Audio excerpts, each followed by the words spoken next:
하나님께서는 모세를 통하여 이스라엘 백성들을 출애굽시키고 또 약속의 땅으로 인도하셨습니다. 그러나 이스라엘 백성이 불순종함으로 40년 광야 생활을 하게 되었고, 광야에서 이스라엘 백성 1세대는 죽었습니다. 그리고 모세도 죽게 되었습니다. 이 리더의 부재가 이제 생겼는데요. 이때 하나님께서는 여호수아를 이스라엘 백성의 리더로 세우셨습니다. 그리고 이 여호수아에게 내가 너와 함께 하겠다. 너는 다만 율법을 주야로 묵상하며 지켜라 말씀하셨습니다. 그리고 여호수아는 이제 이 말씀 붙잡고 이스라엘 백성을 이끌고 다시 하나님께서 약속하신 땅으로 나아갔습니다. 이 약속의 땅으로 나아가면서 이제 여리고도 정탐하고 범람하는 요단강도 건너고 또 하나님이 명령하신 12개의 돌도 세우며 할례를 행하였습니다. 이 모든 일을 마친 뒤에 바로 한 일이 있는데요. 여호수아 5장 10절을 한번 읽어 보겠습니다.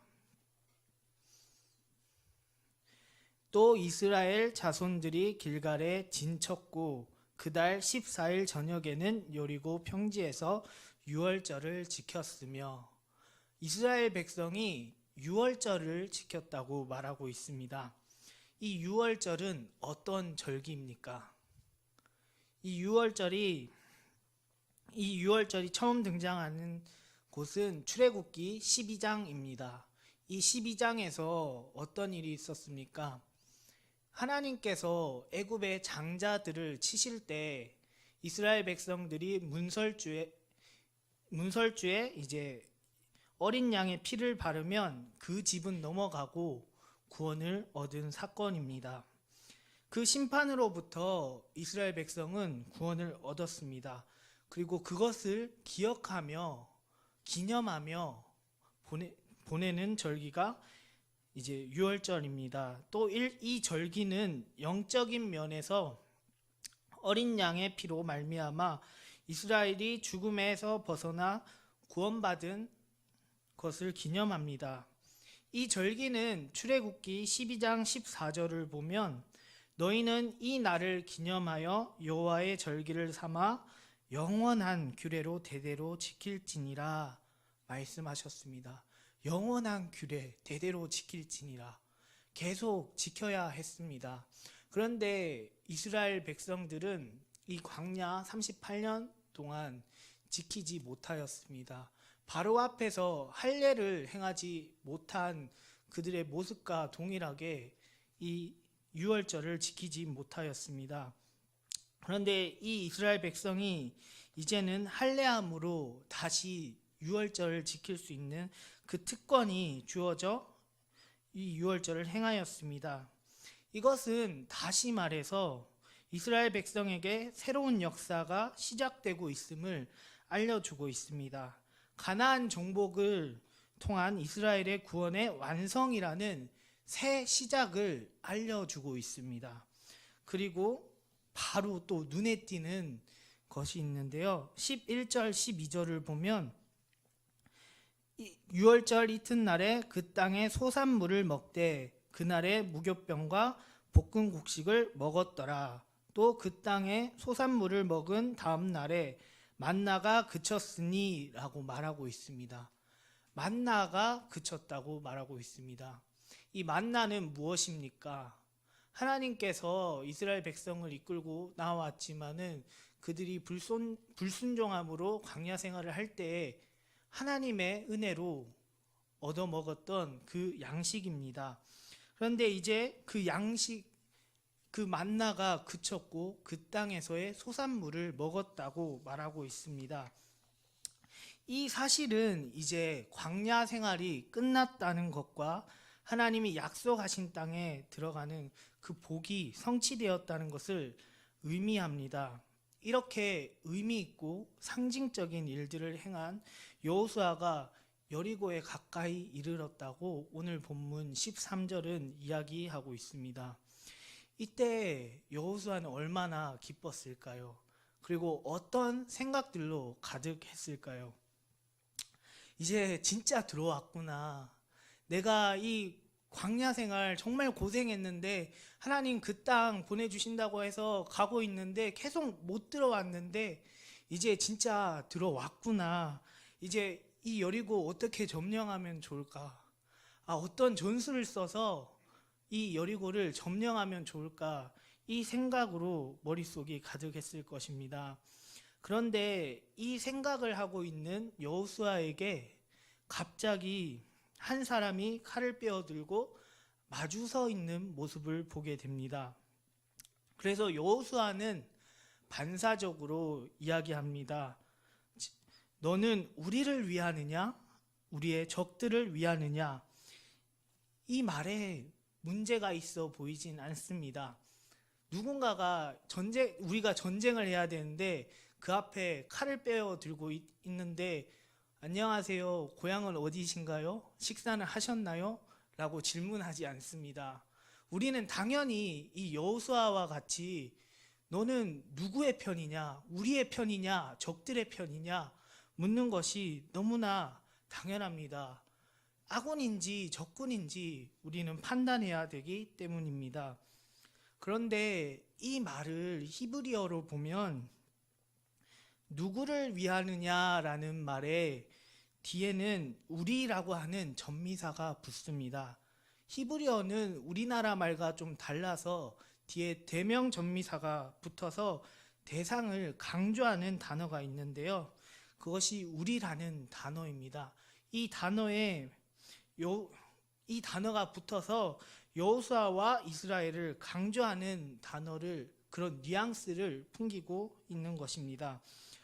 오늘 이 말씀에 우리라는 말이 2번 등장하는데요. 우리를 위하느냐? 우리의 적들을 위하느냐? 이 말은 다시 말해 너는 누구를 위하느냐? 이스라엘과 여호수아에게 이익이 되는 사람이냐? 아니면 불이익이 되는 사람이냐라고 묻는 말과 같습니다. 여호수아가 이렇게 질문한 것은 여호수아 자신이 중심에 있었기 때문입니다. 이 전쟁은 하나님이 하시는 것인데 지금 내가 하는 전쟁이고 여호수아와 이스라엘이 하는 전쟁이라고 생각하고 있습니다. 그래서 자신이 중심이 되어 이익이 되는지 안 되는지 판단하는 질문입니다. 자신이 중심이 되어 판단하는 이런 모습이 이스라엘 백성과 여호수아에게 있었습니다. 그런데 이런 모습은 모든 사람에게 있습니다. 세상 사람들은 모든 것이 자기 중심이 되어 생각하고 판단하고 행동합니다. 내가 원하는 대로 하려고만 합니다. 더 나아가서 내가 원하는 대로 잘 되려 하니 신을 찾고 그 신에게 나에게 유익을 달라고 말하며 기도하고 봉사합니다. 설과 추석 때 제가 대구를 내려가면 집이 믿지 않는 집이다 보니 제사를 지냅니다. 그러면 항상 저에게 하시는 말씀이 하나 있습니다. 야, 너 예수 믿는다고 절 안 하지? 근데 기도해. 할아버지한테 기도해. 우리 집 잘 되게 해달라고, 모두 건강하게 해달라고 기도해. 라고 이야기합니다. 저는 이 말에서 너무나 이 제사를 지내는 것을 저에게 말하기로는 효를 주장합니다. 이 제사 지내지 않는 것을 효도하지 않는 것으로 이야기하며 예의 없다라고 말을 하지만 결국에 이것은 효도가 아니라 나를 중심으로 생각해서 내가 잘 되고 내가 더 건강하고 잘 번성하는 그런 것에 초점을 맞추어 이야기하고 있는 모습입니다. 그런데 사실 이러한 모습은 죄성에서 두드려져 나오는 모습입니다. 꼭 이기적인 사람이나 이기적인 사람이 가지고 있는 그런 성향이 아니라 모든 사람이 가지고 있습니다. 그런데 여기서 문제가 되는 것은 신앙인들도 이런 모습이 있다는 사실입니다. 내가 중심이라는 잣대를 가지고 하나님을 판단합니다. 나에게 유익이 되는지, 나에게 유익이 되지 않는지, 혹은 하나님은 나를 억압하시는 분인지, 나를 제한하시는 분인지 판단합니다. 하나님을 그저 나를 도우시는 분, 내가 할 수 없는 것을 도와주시는 분으로 생각하고 나의 삶의 깊은 곳에는 관여하지 않으시는, 그런 관여하지 말고 내가 중심이 되어 살려고 하는 모습이 이 신앙인들에게도 있다는 것입니다.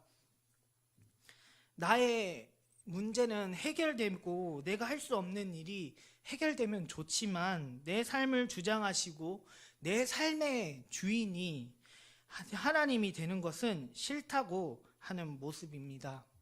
이것이 바로 불순종입니다. 이 모습은 이스라엘 백성 1세대만 보아도 우리는 알 수 있는데요. 하나님께서 이스라엘 백성을 택하시고 부르셨습니다. 그리고 그들을 이끄셨습니다. 이 이스라엘 백성들은 유월절도 지냈고요. 율법도 지키려 했었고요. 안식일도 지켰습니다. 그런데 이 이스라엘 백성은 결국에 나중에 불순종하였습니다. 이 성경은 1세대를 불순종한 세대라고 표현하고 있습니다. 이들이 유월절을 지내고 안식일을 지켰으며 율법을 지키려고 애를 썼는데도 이들을 불순종한 세대라고 이야기하고 있습니다. 그 이유가 무엇인가요? 그 이유는 바로 이들이 그 가나안 땅 앞에서 정탐했을 때 하나님께서 주신다고 말씀하셨지만, 너희는 들어가면 된다고 말씀하셨지만 자신이 중심이 되어 생각했던 것입니다. 하나님이 나와 동등한 위치에 있다고 생각하며 내 생각이 맞다고 하며, 이 여리고 우리는 보았을 때 우리는 메뚜기와 같다, 이것은 할 수 없다 생각하며 행동하였습니다. 내가 중심이니 내가 맞다고 판단하고 행동하였습니다. 이것이 불순종입니다. 이것이 불순종의 핵심이며 이 불순종은 죄입니다. 아담과 하와가 선악과를 먹어서 죄를 지었습니다. 성경은 이것을 불순종의 죄라고 말하고 있습니다. 로마서 5장 19절을 한번 읽어보겠습니다. 로마서 5장 19절 말씀입니다.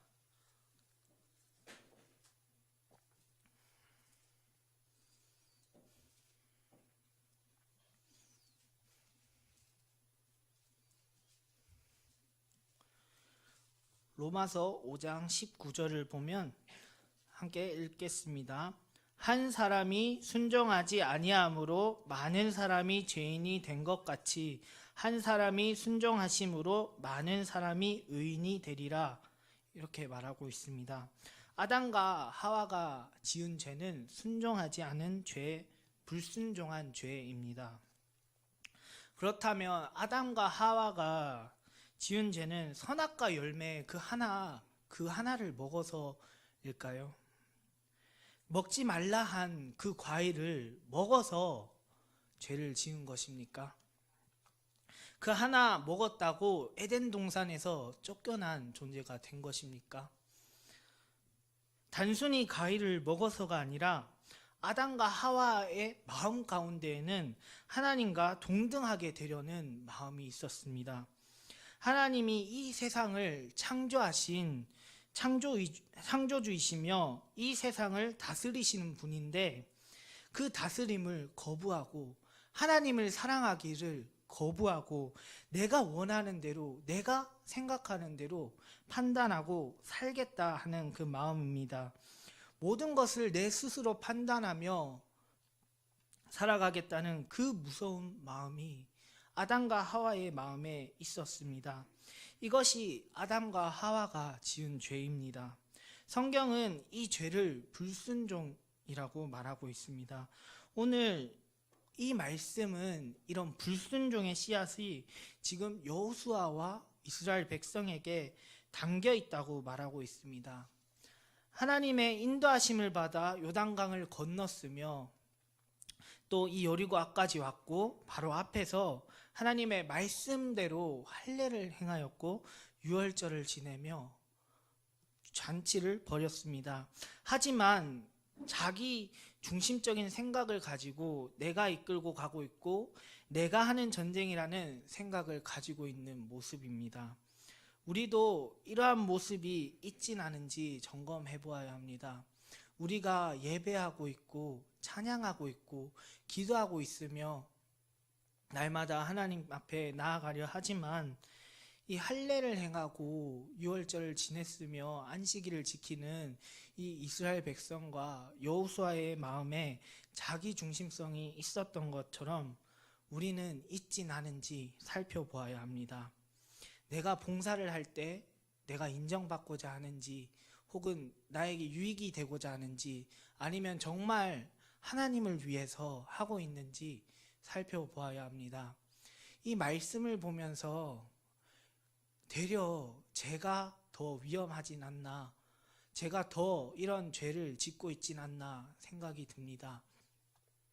하나님의 사역을 한다고 이렇게 사역하고 있는데 이 나를 위한 것과 하나님을 위한 것, 이 경계선이 모호하기도 하며 한 끗 차이기 때문에 제가 이런 죄를 쉽게 범할 수 있다라는 생각이 듭니다. 이렇듯 믿음의 삶을 위해 전쟁하는 여호수아와 이스라엘 백성들이 점검해야 하는 것은 그 마음의 중심에 누가 있는 건가, 하나님이 계신 건가, 내가 있는 건가 점검해 보아야 했습니다. 하나님께서는 이들 마음에 남아있는 불순종의 마음을 완전히 제거하고 싶으셨습니다. 그렇다면 이 여호수아의 질문에 그 칼을 빼어든 한 사람은 무엇이라 대답하였습니까? 그 사람은 여호수아의 질문에 아니라 라고 말합니다. 여호수아의 생각이 틀렸다고 말합니다. 나는 이스라엘의 편도 아니고 그 적들의 편도 아니다라는 것을 의미하기도 하고요.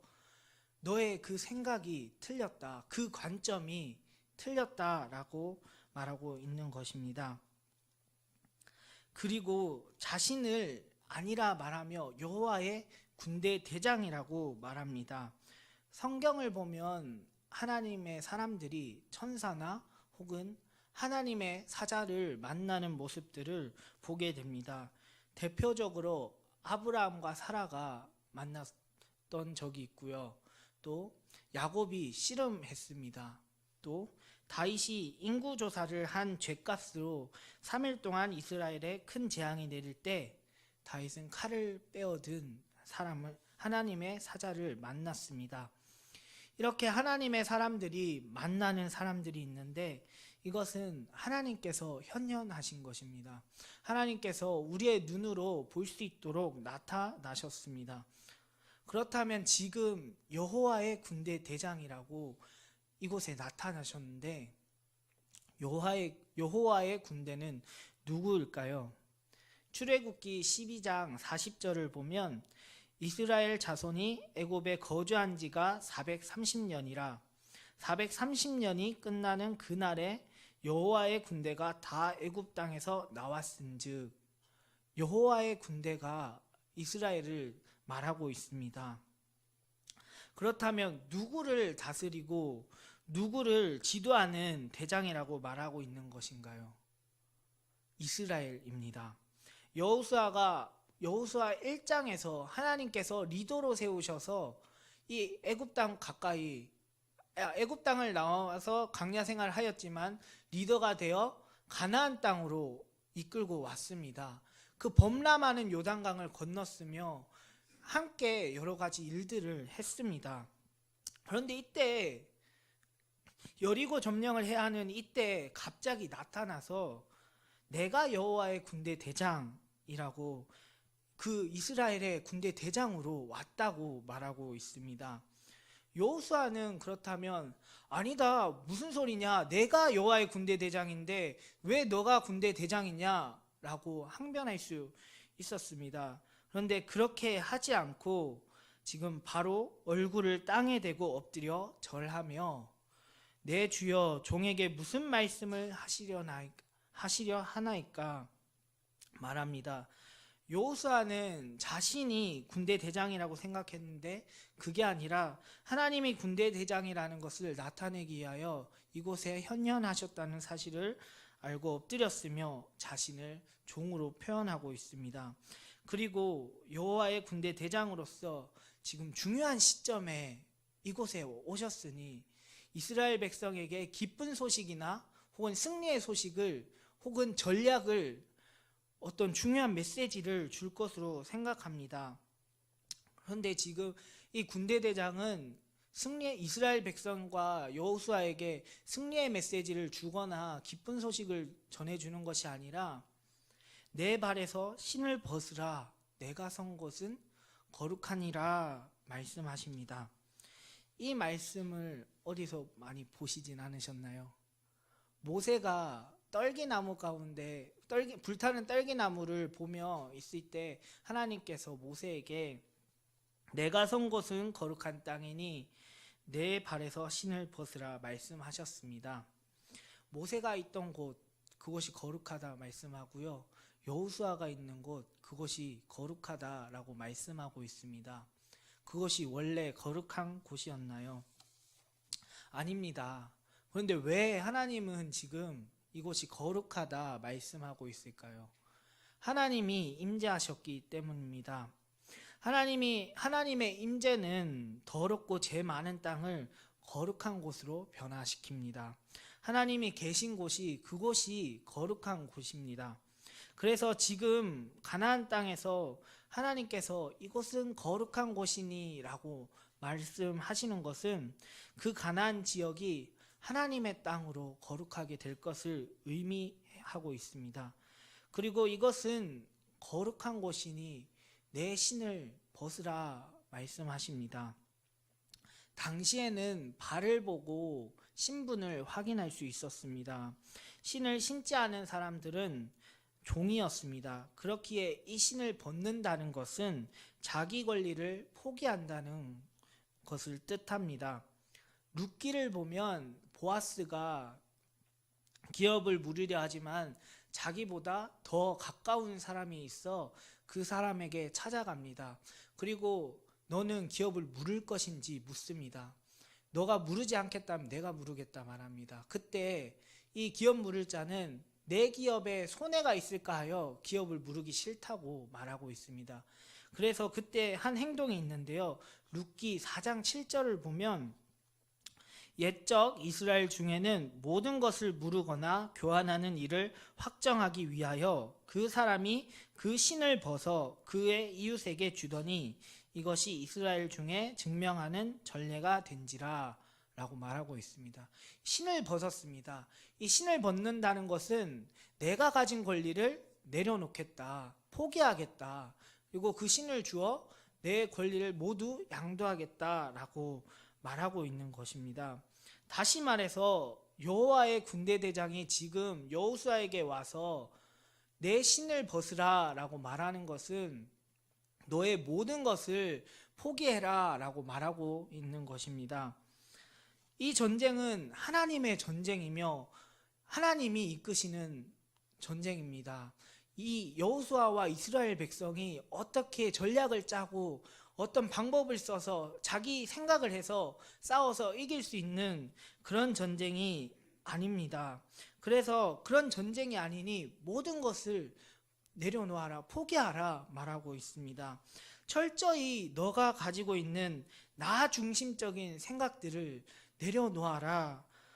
하나님 앞에 종으로 서 있어라 말하고 있습니다. 하나님께서는 여리고 점령을 시작하는 이 시작 단계에 앞서 여호수아가 여전히 가지고 있는 이 나 중심적인 생각들을 내려놓기를 원하셨습니다. 여호수아와 이스라엘 백성들이 100% 순종을 하기를 원하셨습니다. 이스라엘 백성과 여호수아의 마음 가장 높은 곳에 하나님이 계시기를 원하셨습니다. 하나님은 여호수아를 리더로 세우고 이 가나안 땅을 향해 출발하셨을 때, 이 믿음의 싸움을 다시 시작하셨을 때 순종해라. 내가 너와 함께 하겠다. 너는 다만 순종해라. 순종이 방법이다. 이 외에는 방법이 없다고 분명하게 말씀하셨습니다. 이 세상을 살아갈 수 있는 것 하나님의 은혜다. 너희가 바라보아야 하고 너희 마음에 두어야 할 것 하나님이다. 그 중심이 하나님이 되어야 한다고 말씀하셨습니다. 하나님께서 계속해서 이렇게 말씀하시는 이유는 무엇일까요? 우리의 인생이 이 땅에서 살아가면서 단순히 물질을 쌓고 나의 평안을 추구하며 그런 생을 살아가는 것이 아니기 때문입니다. 하나님께서 이스라엘 백성을 택하시고 가나안 땅을 가게 하시며 그 땅을 점령하게 하시는 것은 믿음의 삶을 살게 하기 위해서입니다. 이방인들과 구별되어 그 믿음의 삶을 살아가게 하기 위해서입니다. 그 땅을 차지하고도 순종하지 않는다면 아무런 소용이 없는 것입니다. 그렇기 때문에 가나안 땅에 와서 첫 전쟁을 하기 이전, 이 바로 앞서서 하나님께서는 자기 중심적인 생각을 내려놓고 하나님을 두며 온전히 순종하기를 원하셨습니다. 하나님께서는 이것을 위해 여호수아에게 나타나셨고, 하나님께서 계신 그곳이 거룩한 곳이며 내 발에 신을 벗으라. 너의 모든 것을 내려놓고 하나님께 순종하라 말씀하셨습니다. 이제 여기서 끝에 5장 15절 끝을 보면 여호수아가 그대로 행하니라 하고 끝이 납니다. 이 행하고 나서 전쟁이 시작됩니다. 이 전쟁이 시작되기 전인 지금 여기까지가 전쟁의 준비입니다. 마지막으로 그들의 인생의 주인은 누구인가를 점검하는 것이 이 전쟁을 준비하는 것이었습니다. 사랑하는 성도 여러분, 우리의 인생도 마찬가지입니다. 우리의 삶은 믿음의 삶입니다. 우리가 해야 할 것은 믿음의 싸움입니다. 우리가 있는 모든 곳에 하나님은 함께 하십니다. 그곳에서 우리의 신을 벗으시길 간절히 소원합니다. 우리의 마음 중심 가장 높은 곳에 하나님을 두시기를 간절히 소원합니다. 사실 이것 또한 우리가 할 수 없습니다. 이 내려놓고 우리 마음 중심에 하나님을 두는 것조차 하나님의 은혜가 필요합니다. 그렇기에 오늘 기도하며 나아갈 때 하나님께 이 은혜를 구하며 나아가시기를 소원합니다. 그래서 내가 있는 모든 곳에 나의 신을 벗고 하나님께 순종하며 승리하는 삶을 살아가시를 간절히 소원합니다.